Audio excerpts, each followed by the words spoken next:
धन्यवाद परम आदरणीय प्रधानमंत्री जी। अब मैं प्रधानमंत्री ग्रामीण आवास योजना के कुछ लाभार्थियों को आपसे परिचर्चा के लिए आमंत्रित करता हूं। सबसे पहले मैं श्रीमती अनीता कुकी देव वर्मा, जो धलाई जिले में रहती हैं, को आमंत्रित करता हूं। अनीता जी नमस्ते। नमस्ते सर। अनीता जी बताइए, पहले तो मैं आपके विषय में जानना चाहूंगा। आप क्या करती हैं, कहाँ रहती हैं, कैसे मुसीबतों में जीवन गुजारा करती हैं, ऐसा समझना चाहता हूं।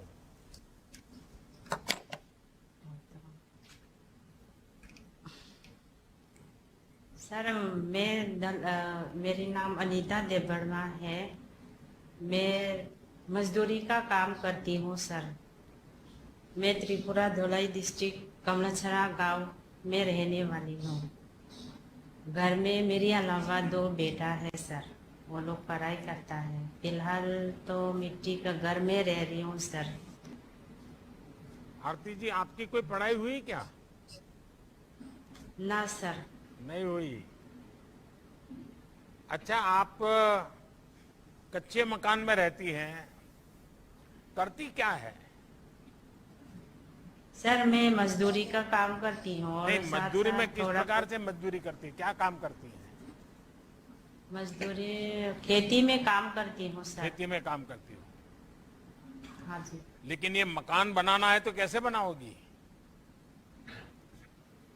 मकान मिस्त्री लोग का मदद लेके बनाऊंगी सर। तो आपको कुछ आता है मिस्त्री वाला काम, कुछ जानती हैं आप? मिस्त्री वाला काम तो नहीं जानती हूँ सर, फिर भी वो मिट्टी वगैरह, ईटा वगैरह, केरिंग, वो सब तो कर लेती हूँ सर, जानती हूँ। देखिए, मकान बनाना है, इतना बढ़िया बनाना है ताकि अगल बगल के सब लोग देखने के आए कि देखो भाई, आरती जी ने कितनी बढ़िया मेहनत की, एक एक पाई का सदुपयोग किया और अच्छा मकान बनाया, ताकि आने वाले कई वर्षों तक मकान के कारण बच्चों को कोई परेशानी ना हो।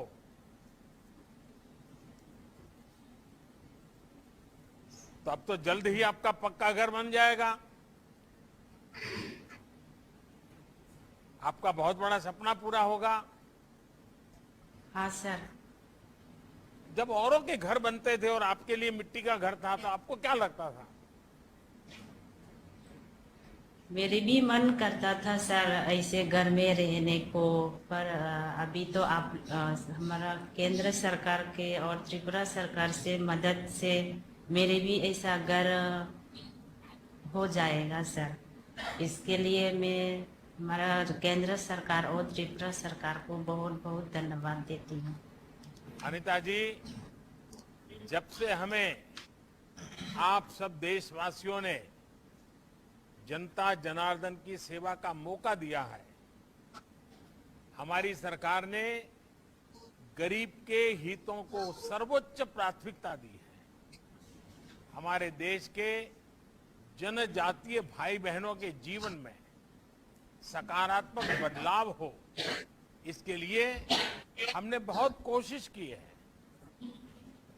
एकलव्य स्कूल से लेकर वन उपज की एमएसपी तक, डिस्ट्रिक्ट मिनरल फंड से लेकर प्रधानमंत्री आवास तक, सभी मूलतः इसी सोच के कारण आज योजनाएं बन रही हैं, बजट तय किया जाता है और जमीन पर उसको पक्का उतारा जाता है।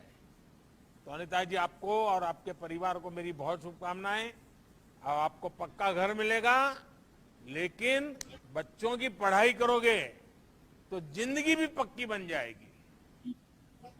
मोदी आकर के घर पक्का बना सकता है, लेकिन जिंदगी पक्की बनाने में आपके बच्चों की शिक्षा बहुत काम आएगी। तो पढ़ाओगी ना? हाँ सर, पढ़ाऊंगी। अच्छा, चलिए, नमस्कार। आइए अब हम हाँ, सोमा सर। मजमूदार से बात करते हैं। सोमा जी नमस्ते। नमस्कार सर।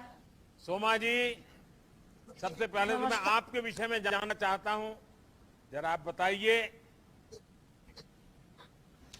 ये भी बताइए कि आप अभी जहां रहती हैं वो कितने साल से रहती है और कैसे घर में रहती हैं आप?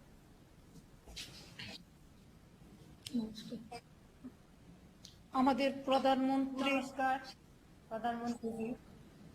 আমাদের প্রধানমন্ত্রীজি আপনার থেকে জানতে চাইছে সমাজি যে আপনি কিভাবে আছেন, কেমন আছেন, আর এখন কিরকম ঘরে বাড়িতে থাকছেন, কত বছর ধরে থাকছেন ওখানে।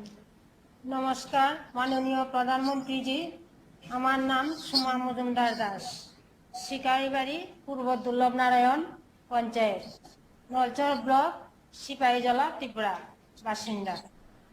আমি এখন এমজি রেখার কাজ করি, 1000 টাকা ভাতা পাই। এইভাবে আমার সংসার চলে। এখন আমার ঘর মাটির দেওয়াল, টিনের ছাউনি। আমার পরিবারে 2 জন, আমি আমার ছেলে। আমার স্বামী বিগত 8 বছর আগে মারা গেছেন। এখন আমার এই ইনকামে চলে, আর বাকিটুকু সময় একটু বাসবেতের কাজ করি। नमस्ते। सोमा जी, आपने जो बोला मैं थोड़ा बहुत तो समझ गया, लेकिन मैं चाहूंगा कि देश के लोग आपको सुन रहे हैं, तो इसका हिंदी में मुझे बता दिया जाए। नमस्ते सर, मेरा नाम दीपाली पाल है। सुमा जी कह रही है कि ये शिकारीबाड़ी पूर्व दुर्लभ नारायण ग्राम पंचायत नौछराड़ी ब्लॉक सिपाहीजला में रहती है। उनका परिवार में ये और उनका बेटा रहते हैं। उनका पति 8 साल पहले गुजर गए हैं। ये रेगा के में काम करती है और उनको जो भाता मिलते हैं उनसे उनका परिवार का गुजारा होता है। ये जो काम करते हैं बीच बीच में जब वक्त मिलते हैं ये दीदी बैम्बो का काम भी कर लेते हैं, हैंडीक्राफ्ट का।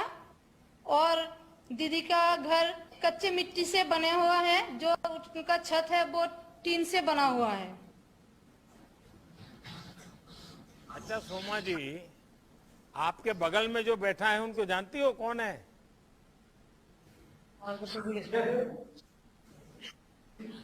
স্যার জিজ্ঞাসা করতেছে আপনার সাথে যে বসে আছে সাইডে, আপনি কি ওনাকে জানেন? হ্যাঁ জানি স্যার। कौन है? দিদি বলছে উনি জানেন। উনি একজন মন্ত্রী। दीदी कह रही है प्रतिमा वो भूमिक। मंत्री है। দিদি প্রতিমা ভূমিক। आप जानती हो प्रतिभा जी को? হ্যাঁ জিজ্ঞেস- স্যার জানি। दीदी कह रही है वो जानती है। जानती है। अच्छा हाँ, सोमा सर। जी, आज आपको अपना घर बनाने के लिए पहली किस्त मिली है। आपका घर बन जाने के बाद आपके जीवन में क्या क्या परिवर्तन आएगा? क्या आपने कभी सोचा था कि दिल्ली से मैं एक मोबाइल फोन पर जरा क्लिक करूंगा और आपके पास पैसा पहुंच जाएगा? कभी सोचा था? আমাদের আদরণীয় প্রধানমন্ত্রীজি জিজ্ঞেস করতেছেন যে আপনার ঘরের আজকে প্রথম কিস্তি পেয়েছেন। আপনি ঘর তৈরি হওয়ার পর কি কিরকম সুবিধা পাইবেন?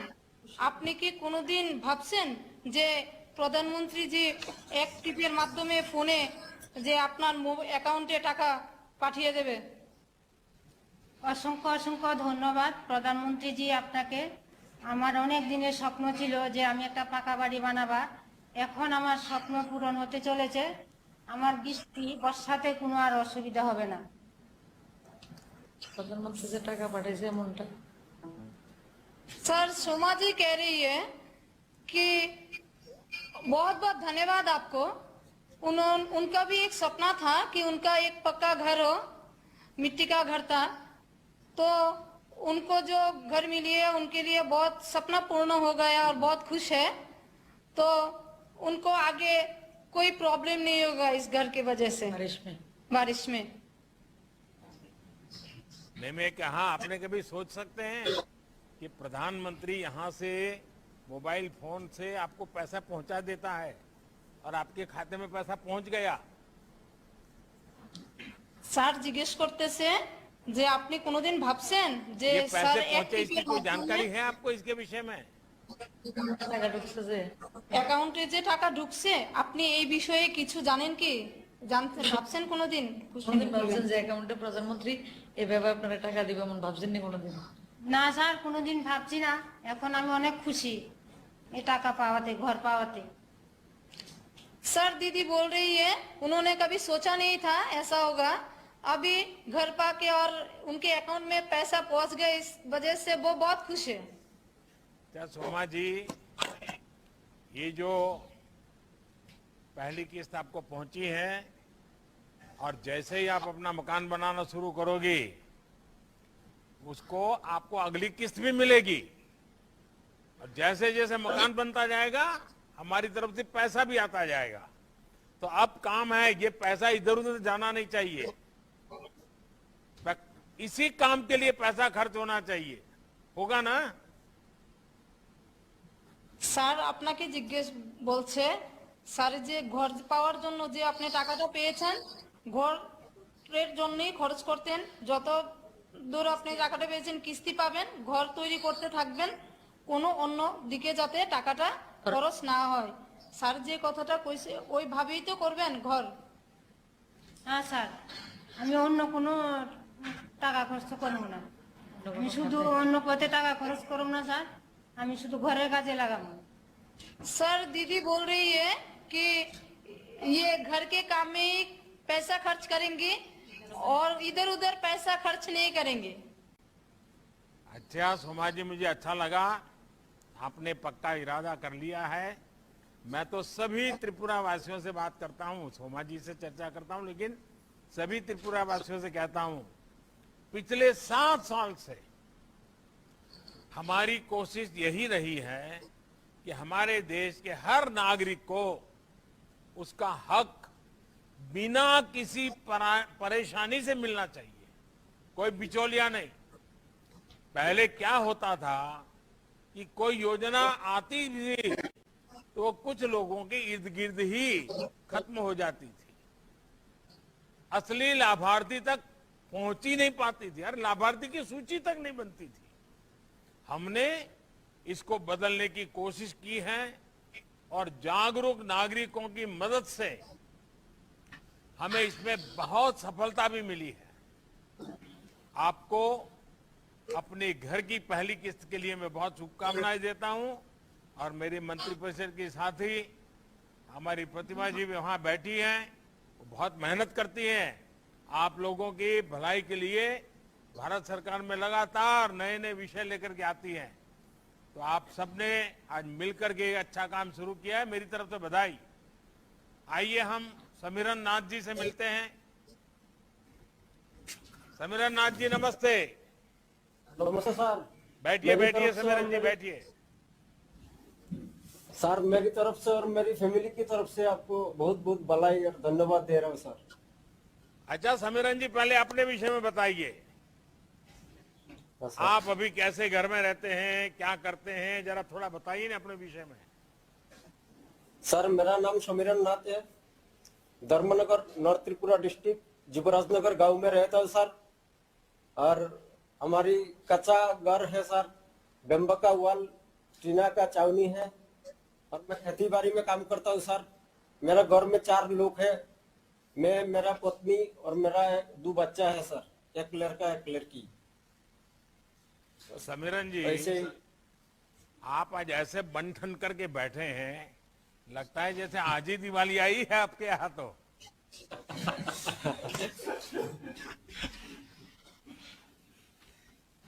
हाँ बोलिए समीरन जी। हाँ सर, बहुत खुश है सर। बहुत खुश है?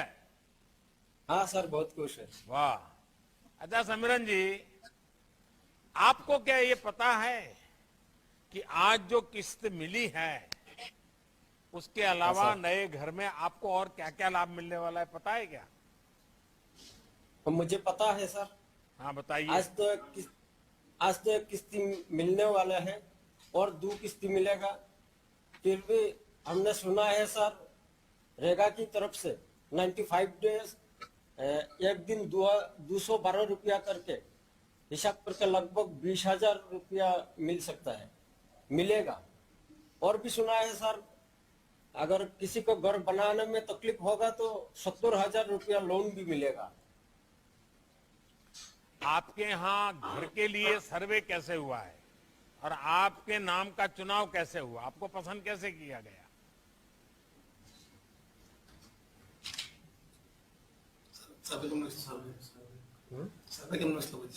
और सर फरवरी मार्च महीने को ब्लॉक से इंजीनियर और पंचायत सेक्रेटरी जीआरएस तीनों आया हमारे गांव में। तो गांव में सर्वे किया सर। उस टाइम मेरे घर में गया, वो लोग मेरा घर भी सर्वे किया। तो 14 अगस्त को ग्राम सभा हुआ। तो ग्राम सभा में हमने पंचायत में गया।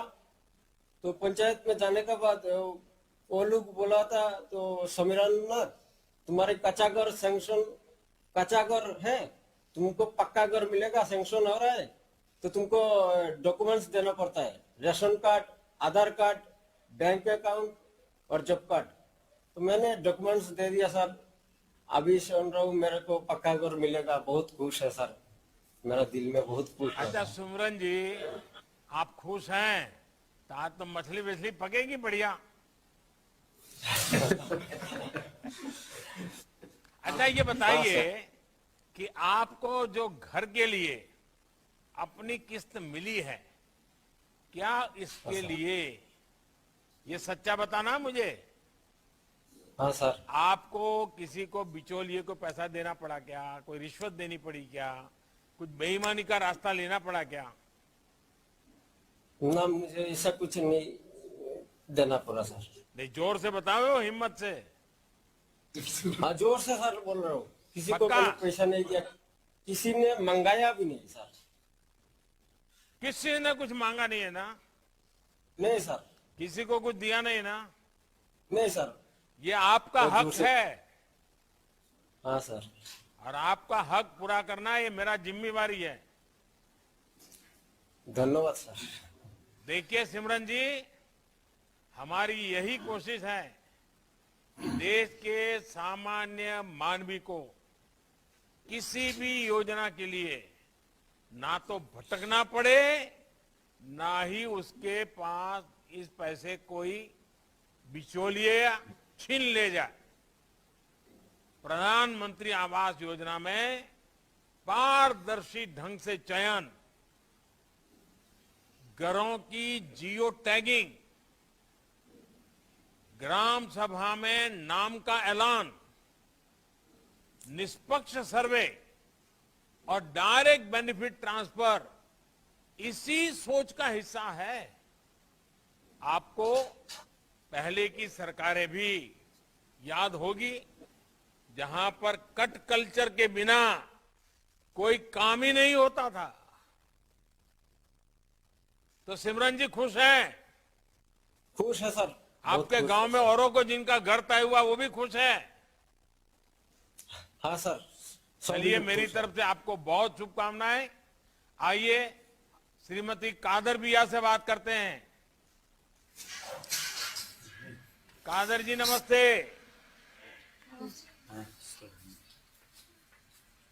अच्छा, आपको क्या ये पता है कि आपको प्रधानमंत्री आवास योजना की पहली किस्त में कुल कितना पैसा मिलने वाला है? आपको मालूम है? जो अभी मैंने रवाना कर दिया है, आपके खाते में पहुंच गए, आपको मालूम है कितना मिलने वाला है? আপনি কি জানেন যে আপনি ঘর বানানোর লেগা প্রথম কিস্তি কত টাকার পাইবেন? 40,000। नमस्ते सर। नमस्ते सर। कादिर भैया जी बता रही है कि उनको घर बनाने के लिए पहली किस्त 48,000 रुपए मिलेंगे। आपको मालूम है ना? देख लेना, जरा भी कुछ कम आया है तो बोल देना। আপনার যদি 48,000 থেকে কম টাকা আয়ে দিলে স্যাররে জানাইতে কইছে। জানামু। दीदी बोल रही है कि वो आपको बताएंगे। अच्छा कादर जी, क्या कभी सोचा था कि सरकार आपका घर बनाने के लिए आपके बैंक खाते में पैसे दे देगी और आपको कहेगी कि आपको जैसा घर बनाना है ऐसा बनाओ, हम आपको पूरा घर बनते बनते पैसे देते जाएंगे। कभी सोचा था? আপনি কি কখনো ভাবছেন যে আপনি ঘর বানানোর লিগা সরকার আপনারে টাকা দিব?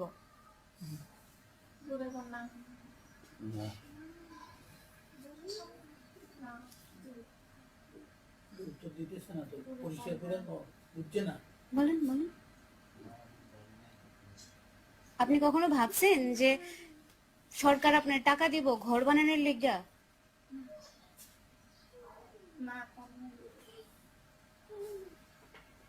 তুই এক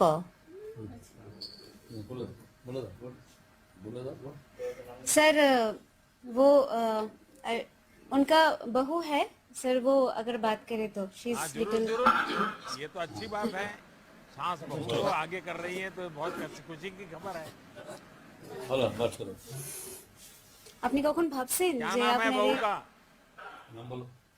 मेरा नाम सलमा खातून है। हाँ बताइए। আপনি কখনো ভাবছেন যে সরকার থেকে আপনার টাকা দেওয়া হইব ঘর বানানোর লিগা? না, কোনোদিন ভাবছি না এরকম সরকার টাকা দিব যে আমি এরকম ফাঁকা ঘর তুলতে পারবো। सर दीदी बता रही है कि उन्होंने कभी सोचा नहीं था कि उनको सरकार से पैसे मिलेगा अपना एक पक्का घर बनाने के लिए। देखिए, मुझे खुशी हुई आपके परिवार को। बच्चे का नाम क्या रखा है? আপনার বাচ্চার নাম কি? আবির আহমদ। आबिर अहमद। वाह, देखिए मुझे विश्वास है पक्का घर आपके जीवन में अनेक खुशहाली भी लेकर के आएगा। आप जैसे साथी इस बात के साक्षी हैं कि कैसे हमारी सरकार बिना किसी भेदभाव, बिना किसी बिचौलिए, बिना किसी सिफारिश हर गरीब का भला कर रही है। हर वर्ग, हर व्यक्ति तक सरकारी योजनाओं का लाभ पहुंचाने का प्रयास कर रही है। और यही तो है, जैसे हमारे अभी मंत्री जी ने बताया, गिरिराज जी ने, कि सबका साथ, सबका विकास, सबको आवास। पहले हुए सर्वे में जब हमें पता चला कि बहुत से परिवार कुछ नियमों के कारण प्रधानमंत्री आवास योजना का लाभ नहीं ले पा रहे हैं, तो हमने सरकार की ये जो आदत होती है, उस आदत से बाहर निकलो भाई। मुझे तो नागरिकों की भलाई को सोचना है, उनकी मुसीबत दूर करनी है। तो हमने बदलाव भी किया और अच्छा है कि उसके कारण आज आपको ये घर नसीब हो रहा है।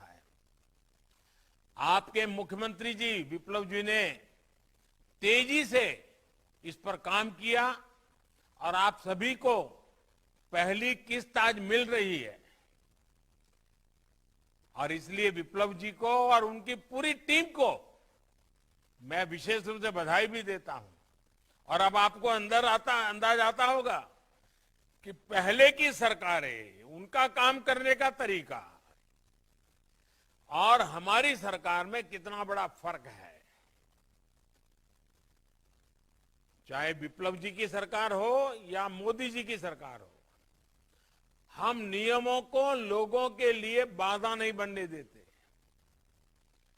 आप सबको मेरी तरफ से बहुत बहुत बधाई, और आपको इसलिए भी डबल बधाई कि इस घर का मालिकाना हक आपके पास होगा, महिलाओं के पास होगा।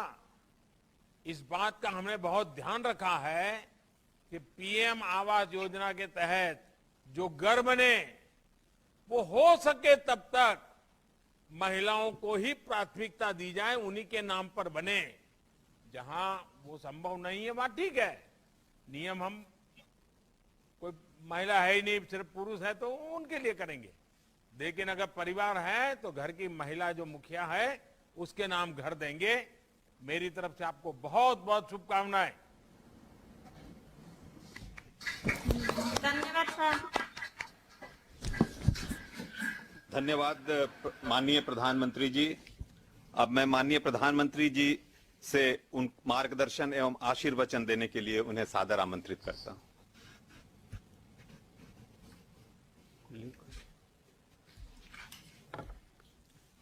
नमस्कार। खुलू माखा,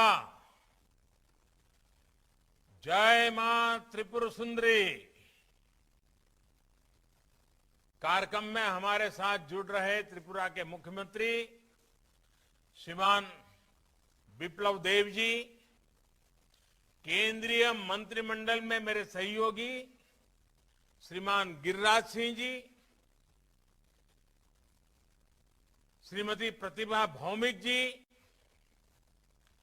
त्रिपुरा के उप मुख्यमंत्री श्री जिष्णुदेव वर्मा जी, सभी सांसदगण, विधायकगण और स्थानीय निकायों के साथ पंचायतों के सदस्य और त्रिपुरा के मेरे उत्साही, परिश्रमी सभी मेरे प्यारे भाई बहनों, मेरे नौजवान साथियों, त्रिपुरा के साथियों से बात करके मेरा विश्वास और बढ़ गया है। आज जिन जिन लोगों से मुझे बात करने का मौका मिला, अच्छा लगा। विकास की ये चमक, अपने घर और सम्मानपूर्ण जीवन का ये आत्मविश्वास त्रिपुरा को और समूचे पूर्वोत्तर को बहुत ऊंचाइयों तक ले जाएगा। नई सोच के साथ आगे बढ़ता त्रिपुरा आने वाले दिनों में कैसा होगा, इसका अंदाजा भी हम लगा सकते हैं। साथियों, हमारे जीवन में कोई बड़ा बदलाव आए, कोई बड़ी सफलता मिले, इससे हमें स्वाभाविक रूप से उत्साह, उमंग, एक नई ऊर्जा मिल जाती है। लेकिन ये सफलता उम्मीद की नई किरण अगर लंबे इंतजार के बाद प्रकट हो, जिंदगी भर अंधेरा ही अंधेरा, अंधेरा ही अंधेरा, और उसमें एक किरण नजर आ जाए तो उसकी चमक कई गुना ज्यादा होती है। जब से बिप्लब देव जी की सरकार बनी है, जब से दिल्ली में हमें और बिप्लब जी को साथ में काम करने का मौका मिला है, लगातार ये चमक बढ़ती चली जा रही है। आज हमारा त्रिपुरा और समूचा पूर्वोत्तर ऐसे ही बदलाव का साक्षी बन रहा है। आज प्रधानमंत्री आवास योजना के तहत दी गई पहली किस्त ने त्रिपुरा के सपनों को भी नया हौसला दिया है। मैं पहली किस्त का लाभ पाने वाले करीब करीब 1.5 लाख परिवारों को, सभी त्रिपुरा वासियों को हृदय से बधाई देता हूं। मैं मुख्यमंत्री बिप्लब देव जी और उनकी सरकार का भी अभिनंदन करता हूं तो उन्होंने इतने कम समय में सरकारी कल्चर को, पुराने काम करने के ढंग को, पुराने रवैये को बदला है। जिस युवा जोश के साथ बिप्लब देव जी की काम कर रहे हैं, वही युवा जोश, वही ऊर्जा पूरे त्रिपुरा में दिखाई दे रही है। साथियों, मुझे याद है 4-5 साल पहले तक लोग कहते थे कि त्रिपुरा में दशकों से एक ही सिस्टम चल रहा है, यहां बदलाव संभव ही नहीं है। लेकिन जब त्रिपुरा ने बदलाव करने की ठानी तो त्रिपुरा का विकास रोकने वाली पुरानी सोच को पूरी तरह बदल डाला। अब त्रिपुरा को गरीब बनाए रखने वाली, त्रिपुरा के लोगों को सुख सुविधाओं से दूर रखने वाली उस सोच की त्रिपुरा में कोई जगह नहीं है। अब यहां डबल इंजन की सरकार पूरी ताकत से, पूरी ईमानदारी से राज्य के विकास में जुटी है। अब अगरतला और दिल्ली दोनों एक साथ मिलकर त्रिपुरा के विकास के लिए नीतियां बनाते हैं, मेहनत करते हैं और परिणाम लेकर आते हैं। आप देखिए, बीते 4 वर्षों में त्रिपुरा के गांवों में करीब 50,000 परिवारों को पीएम आवास योजना के तहत पक्के घर बनाकर दिए जा चुके हैं। अब करीब 1,60,000 नए घरों की स्वीकृति दी गई है। एक साथ, एक ही बार में जो घर स्वीकृत हुए उनमें से करीब 1.5 लाख परिवारों को आज पहली किस्त भी जारी हो गई है, और वो भी एक साथ, एक ही बार में, एक बटन दबा करके। त्रिपुरा का ये मिजाज, त्रिपुरा की ये स्पीड कोरोना के खिलाफ हमारी लड़ाई में भी देखने को मिली। 45 साल से ऊपर की उम्र के लोगों में पूरा 100% वैक्सीनेशन करने का रिकॉर्ड सबसे पहले त्रिपुरा ने ही बनाया था। और अब त्रिपुरा 18 साल से ऊपर की पूरी आबादी के भी 100% टीकाकरण के करीब है। साथियों, पहले देश के उत्तरी और पश्चिमी हिस्सों से हमारी नदियां तो पूरब आती थी, लेकिन विकास की गंगा यहां पहुंचने से पहले ही सिमट जाती थी। देश के समग्र विकास को टुकड़ों में देखा जाता था, सियासी चश्मे से देखा जाता था। इसलिए हमारा पूर्वोत्तर खुद को उपेक्षित महसूस करता था। लेकिन आज देश के विकास को एक भारत श्रेष्ठ भारत की भावना से देखा जाना चाहिए।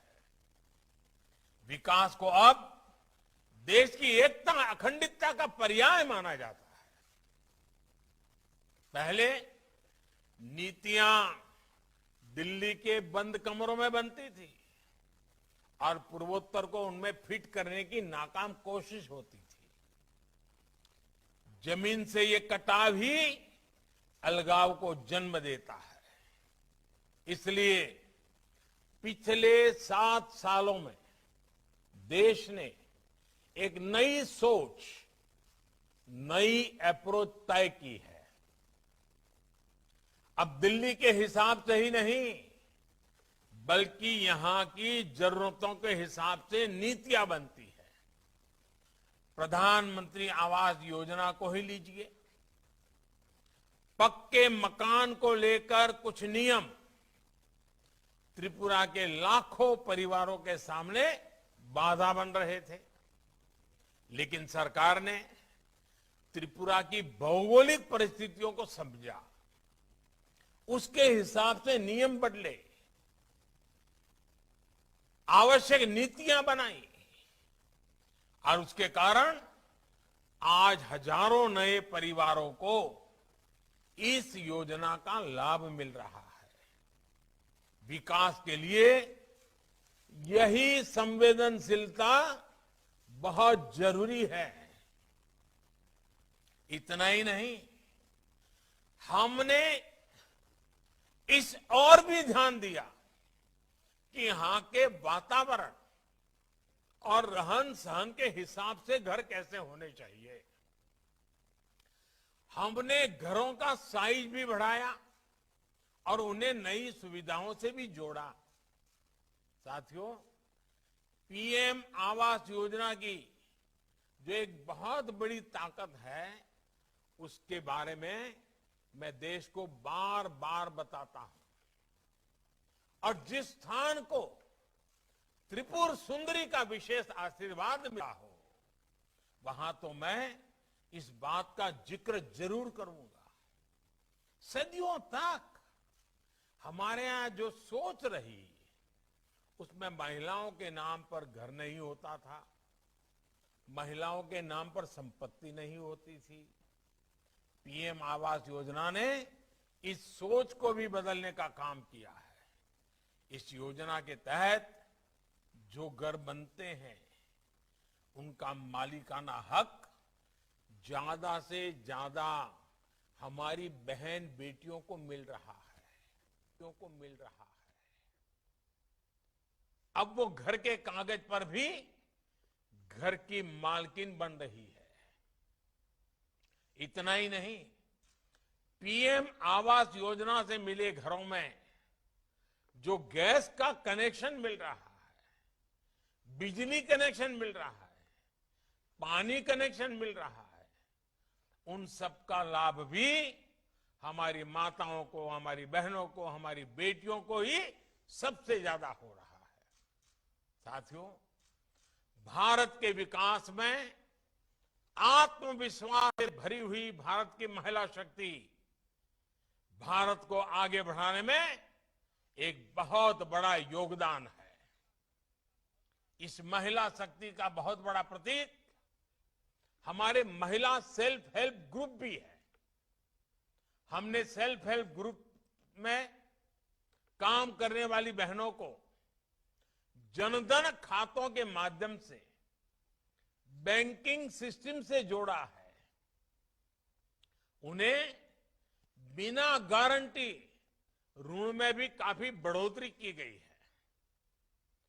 हर सेल्फ हेल्प ग्रुप को पहले यहां 10 लाख रुपए तक का बिना गारंटी का ऋण मिलता था। अब ये राशि बढ़ाकर 2 गुनी यानी 20 लाख कर दी गई है। मुझे खुशी है कि त्रिपुरा सरकार की भी महिलाओं को सशक्त करने में पूरी शक्ति से काम करने की उनकी नीतियां रही है। यहां पहले जो सरकार थी,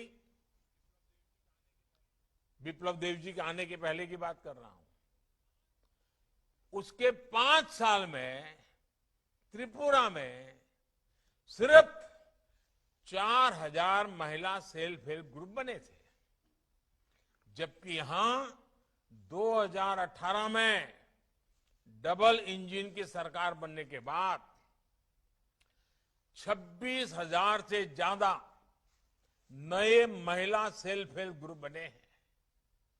इनसे जो महिलाएं जुड़ी हैं, एग्रीकल्चर प्रोडक्ट्स बना रही हैं, बैम्बू से जुड़े प्रोडक्ट बना रही हैं, हथकरघा के काम में जुटी है।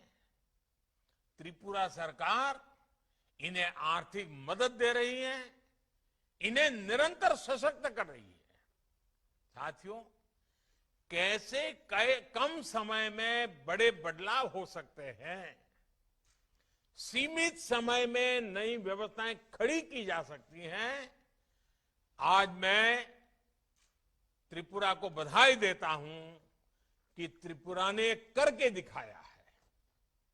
पहले यहां कमीशन और करप्शन के बिना बात ही नहीं होती थी, लेकिन आज सरकारी योजनाओं का लाभ डायरेक्ट बेनिफिट ट्रांसफर डीबीटी के जरिए सीधे आपके बैंक खातों में पहुंच रहा है।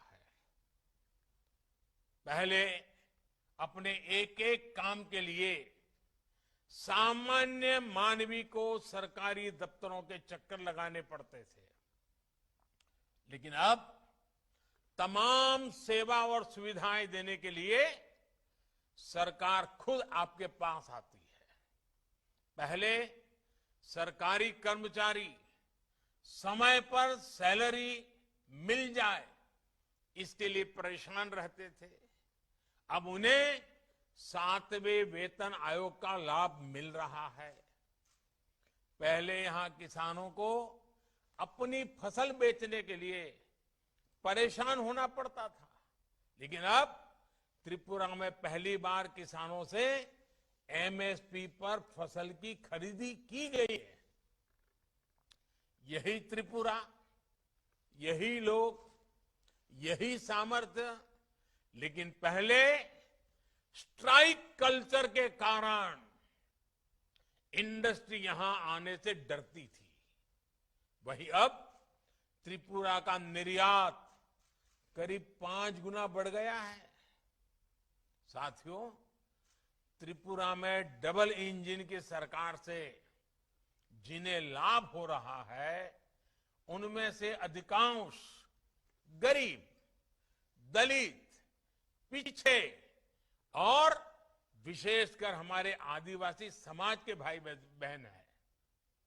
हमारा पूर्वोत्तर तो देश की सबसे पुरानी और समृद्ध आदिवासी संस्कृतियों का भी केंद्र है। आजादी के इतिहास में हमारे पूर्वोत्तर के आदिवासी सेनानियों ने और देश के भी हमारे आदिवासी सेनानियों ने देश के लिए अपना बलिदान दिया है।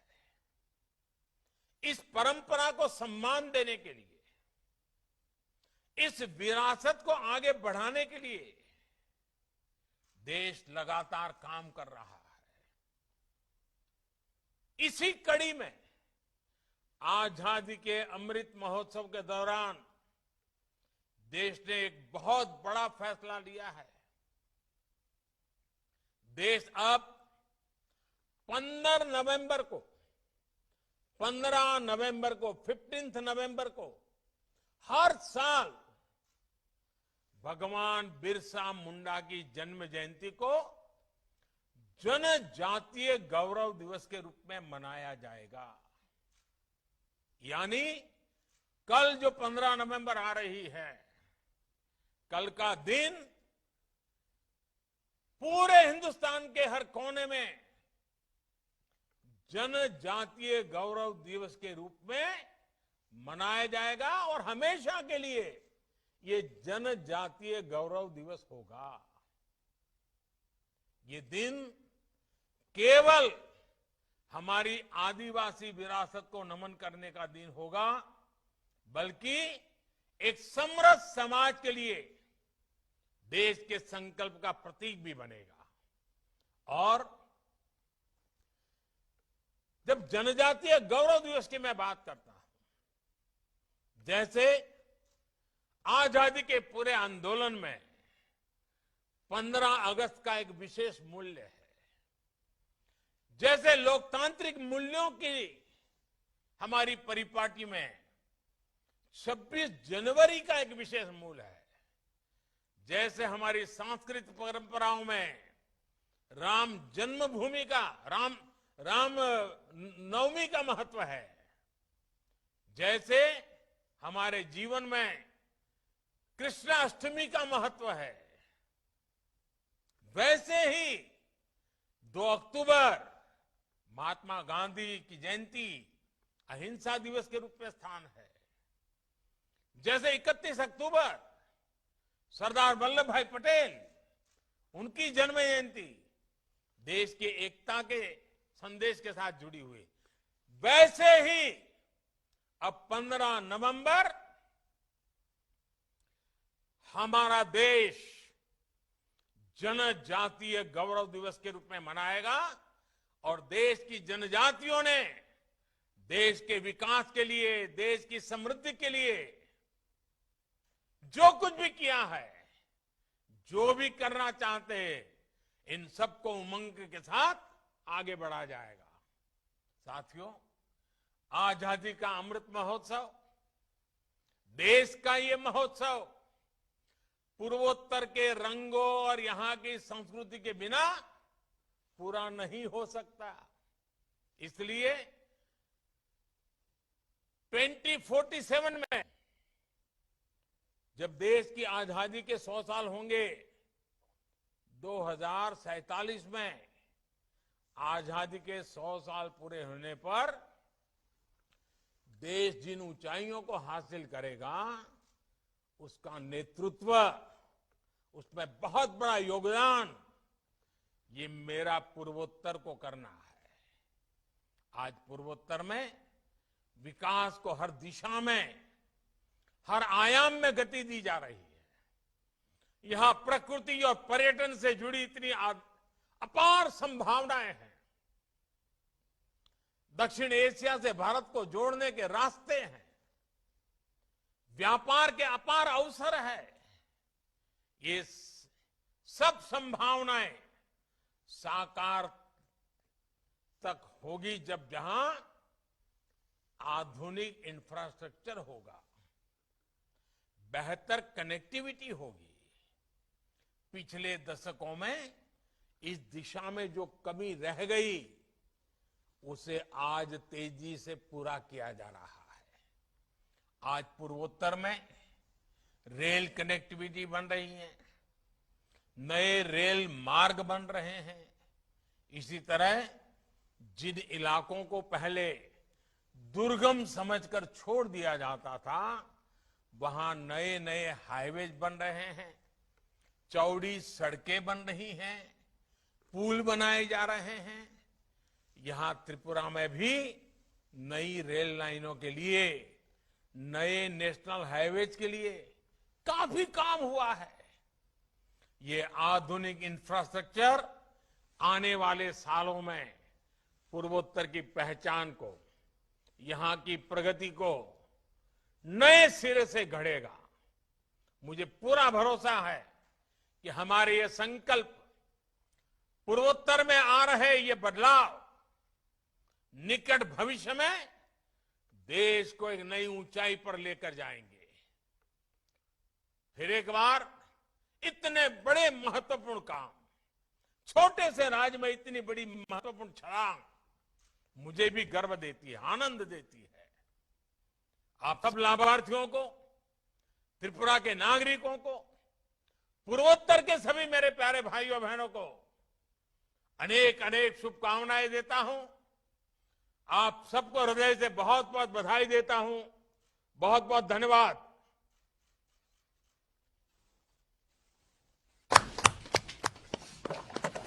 मैं माननीय प्रधानमंत्री जी का उनके मार्गदर्शन के लिए